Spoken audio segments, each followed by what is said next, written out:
nous trouvons que les multimillionnaires en Belgique doivent pouvoir contribuer. Moi, je n'accepte plus que dans notre pays, qui est un des pays les plus riches au monde, il y a des gens, comme on a vu dans votre reportage, qui n'ont pas une maison. Moi, ça me révolte. Et j'en ai marre que depuis des années, depuis 20-25 ans, le record des fausses promesses ont été faites. On a toujours promis des milliers de logements sociaux et jamais on les a construits. Moi, je dis, Monsieur de Brigotte, qu'il est possible d'investir 10 milliards, on va créer du vrai emploi. Si on va créer des emplois dans l'immobilier, on va pouvoir isoler les maisons, on va pouvoir investir là-dedans. Mais il y a déjà des primes à l'isolation des maisons pour bien sûr, ça existe. Bien Tout sûr. comme il y a déjà des CPS qui donnent aussi des logements, ça existe. Mais c'est beaucoup trop peu, c'est ça le problème. Je vois aujourd'hui la pauvreté, votre reportage le montre, quand on voit des gens aujourd'hui qui n'ont même pas un toit où vivre. Moi, j'ai mon sang qui bout. Je dis, on doit arrêter ça. On doit arrêter ça. Il n'y a aucune fatalité là-dedans. Quand je vois, franchement, aujourd'hui, qu'une entreprise comme celle de GBL, donc monsieur Albert Frère, hein, son holding, a payé sur 1,8 milliard.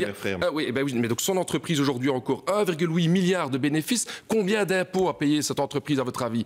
0 € d'impôts en 2018. Alors moi je dis stop à cette fiscalité à deux vitesses. Allons chercher une contribution chez les riches. Et selon votre bureau d'études, pareille taxe sur les grosses fortunes rapporterait 8 milliards d'euros. Comment est-ce que vous arrivez à calculer cette somme alors qu'il n'existe même pas de cadastre des fortunes en Belgique? Donc on a pris, comme avec Paul de Grau, un professeur à London School Economics, donc lui il est à 11 milliards, hein, professeur de Grau. Bon, vous avez pris une marge de prudence. Exactement, je trouve ça important de ne pas non plus être maximaliste, donc on a dit 8 milliards, sur base effectivement des chiffres qui sont donnés par les universités, par certaines évaluations d'organismes internationaux qui ont été faits, mais c'est la raison pour laquelle on demande effectivement que le bureau du port puisse calculer nos taxes des millionnaires. Et ce qui est grave, Madame Halleux quand même, c'est que nous avons introduit, comme beaucoup de partis ont pu le faire, notre proposition pour pouvoir être calculée. Et qu'est-ce qu'on nous a répondu? On n'a pas de modèle. Et moi, ce qui me dégoûte, franchement, je dois vraiment vous le dire, c'est qu'aujourd'hui, le bureau du plan est capable de calculer, par exemple, dans tous ces modèles, sur combien ça rapporterait de faire bosser les gens jusqu'à 67 ans, mais il est incapable, c'est une décision politique, de calculer nos taxes des millionnaires, parce qu'il n'y a aucune volonté en Belgique de le faire. Quand vous dites non aussi aux frais de rappel pour les paiements d'eau ou d'énergie, par exemple. Là, ça vient aussi du privé. Bien sûr, oui, mais à quoi ça sert de continuer à enfoncer les gens dans leur misère mais sociale? Vous croyez à une société de l'impunité ou alors vous croyez à une société où le mauvais payeur n'existe pas? Moi je crois que dans une société aujourd'hui, Madame Halleux, où la plupart des mauvais payeurs sont des gens qui vivent dans la misère. Je les vis autour de moi. Les gens ne savent plus payer leurs factures. Et moi ce que je dis, c'est aidons les gens à payer leurs factures. Quand la facture d'électricité a augmenté de 60% ces dernières années, les gens ne savent plus payer. Quand aujourd'hui les factures de l'eau ont augmenté de 50 à 60%, les gens ne savent plus payer. Et qu'est-ce qu'on dit? On va aller faire payer en plus, on va envoyer des huissiers, on va leur payer des rappels, etc. Qu'on arrête de vouloir combattre les pauvres et qu'on combatte la pauvreté en Belgique. C'est ça l'urgence qu'il y a. Et moi, je crois effectivement dans une société,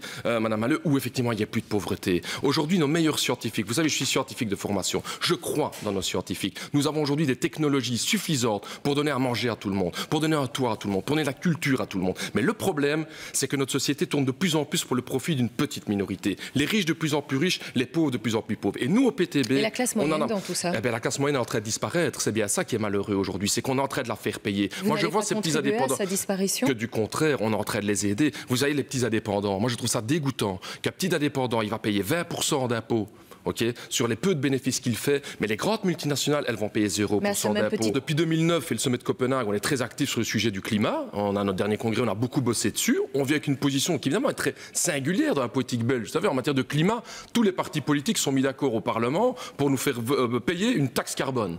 Donc c'est toujours ça, parce que la question c'est de savoir qui va payer. Donc vous voulez nous démontrer que vous venez avec des positions particulières, que finalement l'écologie, vous l'incarnez aussi, c'est ce qui va se passer? Je pense qu'on est le seul parti qui dit clairement, comme beaucoup de jeunes disent aujourd'hui, qu'il y a un problème de système économique. Qu'aujourd'hui, si on continue à laisser faire les multinationales, qui sont responsables de 40% des émissions de CO2 de notre pays, et qu'on arrête de dire que tout le monde est responsable, non. Il y a des grands groupes multinationaux qui aujourd'hui continuent à polluer. Mais est-ce que du coup, vous ne déresponsabilisez pas le simple citoyen qui finalement participe aussi à une partie de la pollution et du changement climatique? Au contraire, je crois qu'on doit en arrêter de culpabiliser le citoyen aujourd'hui. Si on ne donne pas des alternatives aux gens, les seules mesures qu'on va prendre, c'est de faire payer des taxes CO2 en plus. On le voit en France aujourd'hui. C'est ça en fait qu'a fait M. Macron. C'est une taxe carbone qui va faire payer de plus en plus les gens. Et ça, vous êtes contre, vous êtes en rares partie contre d'ailleurs. Et je vais même dire un peu plus, ce que je trouve hypocrite, je vais vous le dire, c'est qu'au Parlement, les 4 partis traditionnels, PS, MR, CDH, Écolo, ont voté une résolution où ils vont mettre en place cette taxe carbone. Mais dans leur programme, on n'en trouve pas une trace. Et moi, je trouve ça hypocrite parce que c'est mentir aux électeurs aujourd'hui.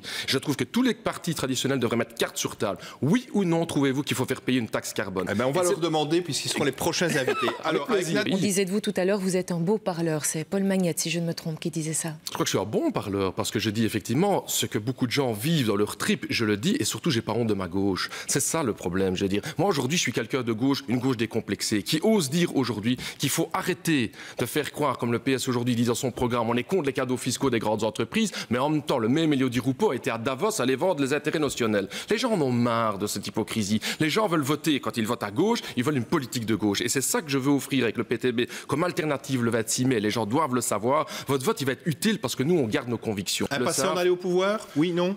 En tout cas, oui, on aimerait bien pouvoir en tout cas peser dessus. Maintenant, la question, c'est pour faire quelle politique? Et si c'est pour continuer à faire le ronron quotidien comme on l'a déjà eu depuis 20-25 ans, il ne faudra pas compter sur nous. On veut une rupture avec les politiques actuelles au niveau écologique. Et ça, c'est ce que les jeunes donnent comme signal. Et au niveau social, c'est ce que l'ensemble du monde du travail donne comme signal.